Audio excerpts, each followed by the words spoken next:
గట్టిగా మాట్లాడితేనే పరిష్కారం అవుతాయి. దాచుకుంటే వెనకకుంటే పరిష్కారం కావు కదా.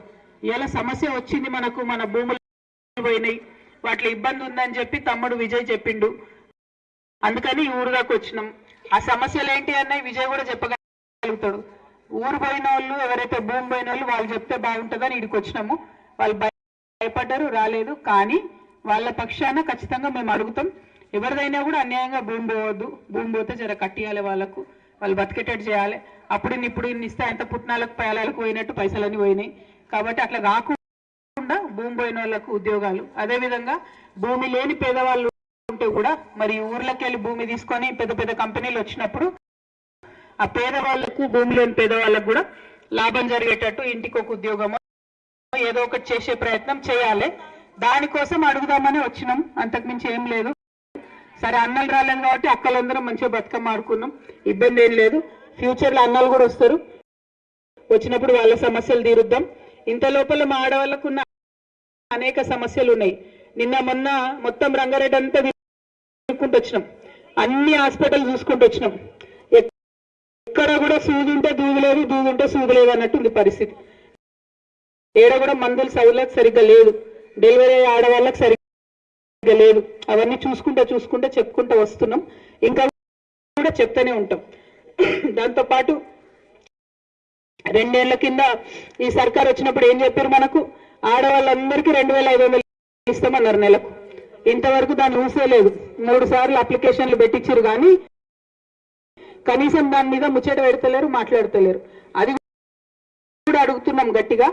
మనం కొంచెం గట్టిగా అడిగితే ఇస్తారు, ఇవ్వాల్సిందే కూడా. ఎందుకంటే 2500 ఇస్తారంటే సరే, ఊర్లలో ఉన్న చదువుకున్న పిల్లలకు కూడా ఏమి ఉద్యోగం లేదు, అవకాశం లేదు బయటకు పోయేది. కాబట్టి మనిషికి 2500 వస్తారేమో అని చెప్పి ఓటేసినాం అన్నాడు. 2000 వచ్చే పెన్షన్ 4000 వస్తుందంటే ఓటేసిరు. 4000 వచ్చేది పాపం కుంటోళ్ళ గూనోళ్ళకు 6000 వస్తుందంటే అట్లా ఓటేసి, ఎట్లా చెప్పినా కూడా ఇప్పుడు చెప్పింది ఒక్కటి కూడా చేసలేనటువంటి పరిస్థితి ఉన్నది. కాబట్టి దాని గురించి బలంగా అడుగుతున్నాం.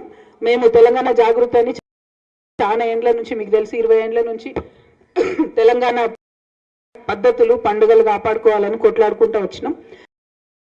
ఇప్పుడు కూడా తిరుగుతున్నాం అన్ని దగ్గరలో. తిరిగేది కూడా ఎందుకు అని అంటే, ఇట్లా ఎక్కడైతే మోసపోయినటువంటి వాళ్ళు ఉన్నారో వాళ్ళ దగ్గరకు పోతున్నాం. మొండి సమస్యలు ఉంటాయి, కొన్ని పరిష్కారం కానీ ఉంటాయి, వాళ్ళ దగ్గరకు పోతున్నాం, అవి పరిష్కరించే ప్రయత్నం చేస్తూ ఉన్నాం. కాబట్టి ఇవాళ మీ ఎలిమినేట్కి కూడా వచ్చినాం. మరి ఎవరు వచ్చినా రాకున్నా మీ పక్షాన మాత్రం మేము మాట్లాడుతాం. ఎందుకంటే మనందరం తోడబుట్టిన సొంతోళ్ళం. కాబట్టి ఒకరికి ఇబ్బంది అయినా మనందరికి కూడా ఇబ్బంది అవుతుంది. కాబట్టి మీరు చెప్పినా చెప్పకున్నా మీ సమస్యల గురించి మాట్లాడుతూనే ఉంటాం. కానీ పొద్దుటి నుంచి మరి ఆకలికి ఓర్చి బోనాలు చేసి, బతుకమ్మలు చేసి స్వాగతం పలికినటువంటి ఎలిమినేట్ గ్రామస్తులకు ప్రత్యేకించి మనస్ఫూర్తిగా ధన్యవాదాలు చెప్తా ఉన్నాను. మరి మా వెంకటవ చెప్పింది, పటేల నీ మీద మొదటి బోనం ఎప్పుడైనా కుమారులే వేస్తారు. మరి నువ్వు అక్కకు గాక వేరే వాళ్ళకి చెప్పినావట.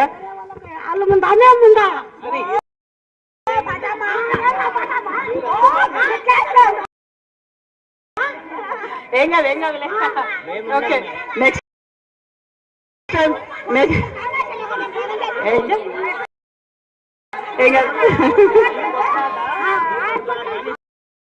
బోనం కొట్లాట మన ఊరు స్థాయిలో కూడా కొట్లాట.